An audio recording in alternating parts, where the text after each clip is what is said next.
So what's up? How's the new coach? You like him? I like him. Yeah, seems great. Yeah, no, good day one. As expected, some new terminology and trying to follow that, and new drills, which is always refreshing, especially for me being at this for a long time. You get those butterflies in the first few drills, trying to lead the way and remember them. That's the fun part of day one of training camp and with new faces. So successful day for sure. As you guys go through 3 Western Conference Finals and try and take the next step, how hard is it? How is it to get that 1% that Glenn talks about? Yeah. If it was easier, probably would have figured it out a couple times ago. So it's not easy, and obviously he's bringing things from the team that's beat us the last 2 times. So I think everyone in this locker room's open for new ideas, new terminology, trying to figure out what we could fix without losing what we are. So I know he talks about that 1% a lot, and you can see it in day one. Glenn's talked a lot about wanting the group to be more physical. Is that something that's being embraced by the players? For sure, especially depending who you ask. No, but I think there's little details in being physical, finishing plays and finishing checks. I'm one guy too that, sometimes I'm not going to run on my way to finish a guy, and just different views of what to do on a shift, and totally open to trying new things to see what helps and what gets us over that hump. All the people, you seem to have embraced that over the last however many years. Mm-hmm. Is that something that anyone can do?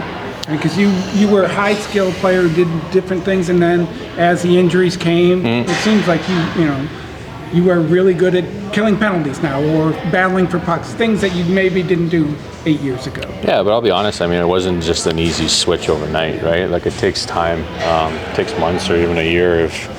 There's different things, right? There's embracing different ways to play the game. There's embracing your ego, there's embracing not being on a top line or a top power player, or whatever it may be, whoever you are.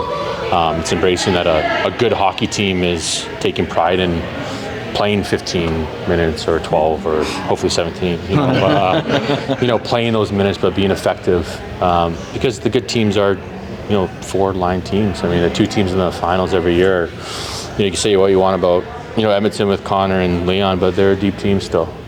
Florida's a whole different beast. So, we're trying to figure out what we're going to be, what's our mix of those things. We have the, high-end top players, but we have a little more depth too. So put those pieces together with some new faces and some simple things with new drills, and see where we go. For yourself personally, you've had some challenges with health-wise. So how do you kind of pair together being physical on the ice, but then being able to maintain your health throughout the whole season? You try to. I feel like any time in the past when you're thinking about injuries is kind of when they happen. I think that's what I would tell any kid too, who's worried about something like that, is when you start thinking about that stuff, it's when it happens usually. You got to go out and play your game and just do what it takes to help your line win that shift, help you win that shift and win the game. Speaking of your line, a little weird to not have Mason Marchment here this year? It's different for sure. Haven't thought much about lines, not my job, a long time till opening night, but there's different guys over your career and journey that sting a bit more, and Mason was one of those for me for sure. But it's part of the business. I've gone through this many times with players or coaches. Love Pete and Spotter and those guys and Mish, and you need change. It's a cap world, and whoever's in that locker room starting day one, and that's your group, and see how far we can take this. Jim talked yesterday about Mikko and how a lot of his leadership. I'm gonna tell him to say that. Yeah. It's an accent thing. Tough start day one. Everyone's gonna tweet it right now too. It's all over you. Oh, you're gonna be saying subscribe. Come on. We'll be out of work soon. Oh, good. How have you seen Mikko Rantanen's leadership behind the scenes, maybe in some ways we don't see? Well, he's our translator, right? All the other guys talking Finns, and he, gives it to. No, he's. You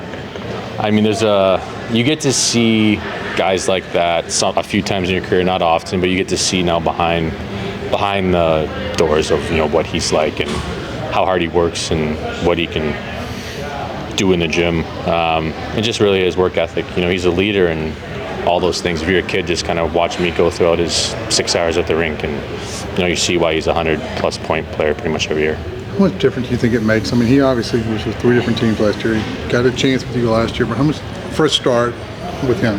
Yeah. Knowing he's going to be here for a while, how much of a difference is that going to make? Make for him? For him, You're gonna have to ask him, but I think a pretty, you know, big thing. I know he had a great off season. You know, I know he's excited. He's excited to be here for day one. You know, I get to sit with him every day now, so I got new stallmates. So you know, love picking his brain, and he's just he's a happy guy. And then when puck drops, he's kind of a whole new guy. So he brings a lot to our team. you talk about the depth. Obviously, this roster has been this way the last couple of years. You've got young guys, you've got middle of the road guys, Yep. you've got guys. Talk about how that's kind of worked for you guys and how. It's worked just because, you know, you got to give your hats off to what they do up there, right? You know, there's supposed to be more of a transition period, and we haven't really had that. We've stayed competitive every year, and that's, as a player, that's exciting. You know, we get to have the opportunity every year. That's all you want. But we really do have the layers of, you know, the real old guys, and then older guys like me, you know, and then you keep going down, and then you got the Rupes, and then you got the, you know, Wyatts, and now Borkies and Nils. So just being able to bring that in different layers, you know, it makes for the vets, it makes for a great rookie party every year, rookie dinner. You know, and there's always new faces. So we have a family in here. It's nice to see everyone comfortable every year, and you know, we have fun. That's why we're good. You gonna tell Jamie that you called him a real old guy? Only He's one, got a right? couple years. I think I'm third or fourth now. So Yeah, but he's I'm the second team. one. So if you're talking about a real old guy, it might be him. Okay, that's fine. That's fine. Do what you gotta do. That's okay. Tyler, I see a little gray coming in there. Oh, it's there. It's there. I don't know I wanted how much to. longer you can ride this. I almost went and cut my hair pretty short last week. Wife wanted me to, but I got worried about the grays. So I'm like, I know they're underneath, right? That'll happen overnight one day, but What was your reaction when you found out Radek was coming back? yeah, excited. You know, I think he's kind of maybe a one guy that we've been missing at times. You know, you probably would have loved the Fax last year at different times. So great to have him back. Definitely not. It's pretty much like he was just here. So not too many new things going on there. At the start of training camp, we always get the line, greatest shape of my life, running joke in the NHL. Like the player says that? Yeah, players say that. I'm the Nils greatest shape Lundqvist, of my life. third year in a row, he's top. So what's it like watching him do that? I watch him on the bike all the time and try to figure it out and can't. You know, there's something with the youthness of that. So no, good for him. I mean, the thing about that is, you know, say what you want about training camp testing or the bike test or whatever we do. You know, you do it once, great. You do it twice, great. You get injured, you miss all that time. I mean, there's something there to be proud of to do it a third time. So good on him.